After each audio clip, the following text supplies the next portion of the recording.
ตัวสายตัวยัวเอาทรัพย์ผู้เฒ่าผู้แก่ก่อเหตุมาแล้ว5 ครั้งภายในเดือนเดียวปกส.นครไกรสอนแขวงสวรรณเขตรายงานวันที่3 เมษายน 2025ว่าวันที่26 มีนาคม 2025ปกส.นครไกรสอนได้กักตัวเฒ่าวรรณราชอายุ55 ปีประชาชนบ้านโพนไซเมืองโพนโฮงแขวงเวียงจันทน์ข้อหาก่อเหตุส่อโกงทรัพย์มาสืบสวนสอบสวนดำเนินคดีตามขั้นตอนระเบียบกฎหมายเฒ่าวรรณราชรับสารภาพว่าในระยะผ่านมาผู้เกี่ยวแม้นได้เคลื่อนไหวส่อโกงทรัพย์และลักทรัพย์ประชาชนอยู่ขอบเขตนครไกรสอนพรหมวิหารมาแล้ว5 ครั้งคือ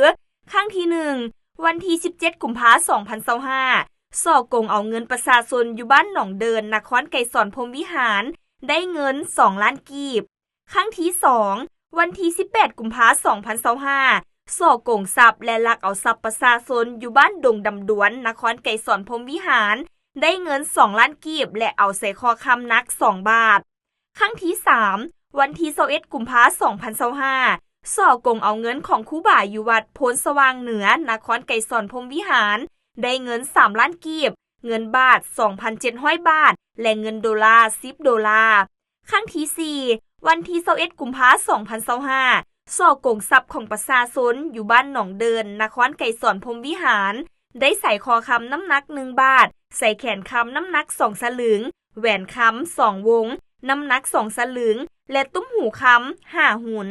ครั้งที่5วันที่26 มีนาคม 2025ส่อโกงทรัพย์ประชาชนอยู่บ้านธาตุอีหังนครไกรสอนพรหมวิหารได้เงิน3,500,000 กีบเงินบาท 2,700 บาทในการก่อเหตุแต่ละครั้งเฒ่าวรรณราชจะใช้วิธีไปหาเซารถจักรน้ำบริษัทให้เซารถจากนั้นก็ขับขี่เลาะหาเป้าหมายตามเฮือนประชาชนในขอบเขตนครไกรสอนพรหมวิหารที่เป็นคนเฒ่าแก่ชราอาศัยอยู่เฮือนคนเดียวตามลำพังแล้วเข้าหาตีตัวสนิทกับผู้เสียหายจากนั้นก็ใช้วิธีการเล่ห์เหลี่ยมตัวยั่วว่าเป็นญาติพี่น้องฮู้จักฮักแพงกันกับผู้ถูกเสียหายที่อยู่ในประเทศสหรัฐอเมริกา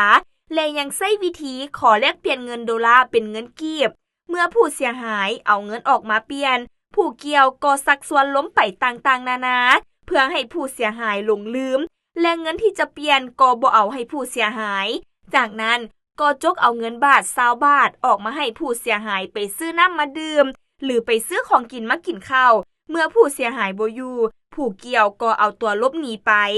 ส่วนเงินและคำที่ได้มาผู้เกี่ยวแม่นเอาไปขายได้เงินมาก็เอาเข้าไปลิ่นการพนันอยู่คาสิโนบ้านหนองเดินจนหมด